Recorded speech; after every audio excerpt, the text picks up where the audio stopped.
அமைதியை போதிக்கிற ஒரு மதம் எப்படி வன்முறையை எதிர்கொண்டது? இது பல நூற்றாண்டுகளா கேட்கப்படுற ஒரு கேள்வி. வாங்க, ஒரு நாடகீயமான இரவில் நடந்த சம்பவத்திலேருந்து இந்த ஆழமான விஷயத்தை கொஞ்சம் அலசி பார்ப்போம். கெட்செமனே தோட்டம், நடு ராத்திரி. காத்துல ஒரு விதமான அமைதி கலந்த பதட்டம். ஒலிவ மரங்களுக்கு நடுவ இயேசுவும் அவருடைய சீடர்களும் இருக்காங்க. திடீர்னு அந்த இருட்ட கிழிச்சுக்கிட்டு தீப்பந்தங்களோட வெளிச்சம் வருது. கைகள்ல ஆயுதங்களோட ஆலய காவலர்களும் படைவீரர்களும் கொண்ட ஒரு பெரிய கூட்டம் அவங்கள நோக்கி வருது. அந்த கூட்டத்தை பார்த்ததும் ஒரு சீடர் உணர்ச்சி வேகத்துல சட்டுன்னு தன்னோட வாளை உரையிலிருந்து உருவறார். அந்த ஒரு நொடியில வன்முறை வெடிக்குது.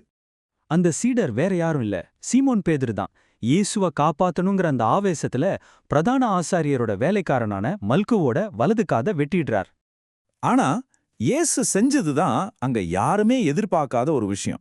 அவர் பேதுருவை தடுத்துட்டு மல்குவோட காதை தொட்டு அந்த இடத்திலே அவனை குணப்படுத்துறார். இந்த ஒரு செயல் ஒரு பெரிய விவாதத்துக்கான ஆரம்ப புள்ளியா அமையுது. இயேசுவோட பதில் வெறும் செயல்ல மட்டும் முடியல. அவர் சொன்ன சில வார்த்தைகள் சரித்திரத்திலேயே ரொம்ப ஆழமா பதிஞ்சிடுச்சு. அதுதான் இந்த மேற்கோள். பல நூற்றாண்டுகளா விவாதிக்கப்பட்டு வர்ற இந்த வார்த்தைகள் தான் நம்மளோட இந்த ஆய்வையோட மைய புள்ளி. சரி, பட்டயத்தை எடுக்கிற யாவரும்னா என்ன அர்த்தம்? இங்கதான் ஒரு சின்ன மொழிபெயர்ப்பு நுணுக்கா இருக்கு. மூல கிரேக்க வார்த்தைப்படி சும்மா வாள் வச்சிருக்கிறது தப்புன்னு சொல்லல. மாறா, தப்பான நோக்கத்தோட வன்முறையை தூண்டுறதுக்காக முதல்ல யார் கையில் எடுக்கிறாங்களோ அவங்கள தான் இந்த வார்த்தை குறிக்குது. இங்க ஒரு ஆச்சரியமான விஷயம் என்ன தெரியுமா? பைபிள்ல இந்த கருத்து வர்றதுக்கு பல நூறு வருஷங்களுக்கு முன்னாடியே பண்டைய கிரீக்கத்துல இதே மாதிரி ஒரு கருத்து இருந்திருக்கு. ஈஸ்கிலஸ்ங்கிற நாடக ஆசிரியர் அதை அப்பவே எழுதிட்டாரு.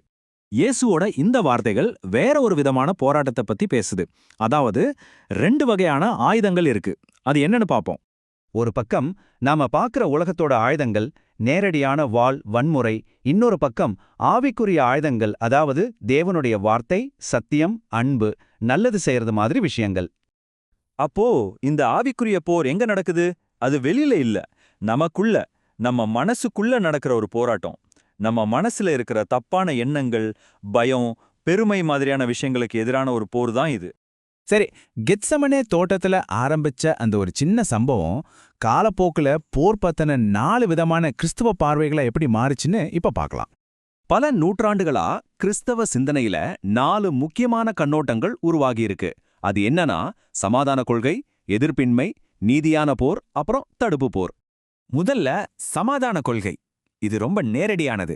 ஒரு கன்னத்துல அரைஞ்சா மறு கன்னத்தையும் காட்டுங்கிற போதனை அப்படியே ஏத்துக்கிறது. இவங்கள பொறுத்த வரைக்கும் எந்த சூழ்நிலையிலையும் வன்முறைக்கு இடமே கிடையாது. அடுத்து எதிர்ப்பின்மை. இது ஒரு நடுநிலையான பார்வைன்னு சொல்லலாம். அதாவது நாட்டுக்காக சேவை செய்யலாம், ஆனா நேரடியா ஆயுதமேந்தி சண்டை போடக்கூடாது. உதாரணத்துக்கு ஒரு மருத்துவராவோ இல்ல வேற ஏதாவது போர் சம்பந்தமில்லாத வேலையிலையோ இருக்கலாம். வரலாற்றுல ரொம்ப பரவலா ஏத்துக்கிட்ட பார்வை இதுதான் நீதியான போர். இதன்படி அப்பாவி மக்களை காப்பாத்துறதுக்காகவும் நம்மள தாக்குறவங்களை எதிர்க்கவும் தற்காப்புக்காக போரிடுறதுல தப்பில்ல. கடைசியா தடுப்பு போர். இது கொஞ்சம் தீவிரமான பார்வை. ஒருத்தர் நம்மள தாக்க போறாங்கன்னு தெரிஞ்சா அவங்க தாக்குறதுக்கு முன்னாடியே நாம அவங்கள தாக்கி அந்த ஆபத்தை தடுக்கலாம்னு சொல்றதுதான் இந்த கொள்கை. இப்போ நாம இயேசுவோட போதனைகள்ல இருக்கிற இன்னொரு ஆழமான நுணுக்கமான ஒரு விளக்கத்தை பார்க்கலாம். இது அகிம்சைய ஒரு சாதாரண விஷயமா பார்க்காம அதையே ஒரு சக்தி வாய்ந்த கருவியா மாத்துது.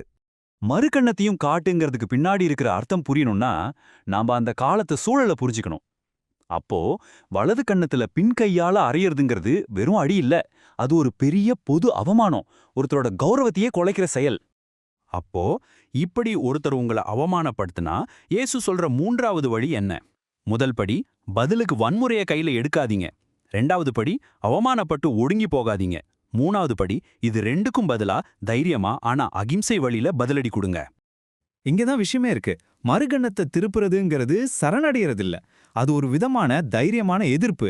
உன்னோட அடியால என்ன அவமானப்படுத்த முடியாதுன்னு தாக்குனவனுக்கே புரிய வைக்கிற ஒரு செயல். அவனோட அதிகாரத்தையே இது கேள்விக்குள்ளாக்குது.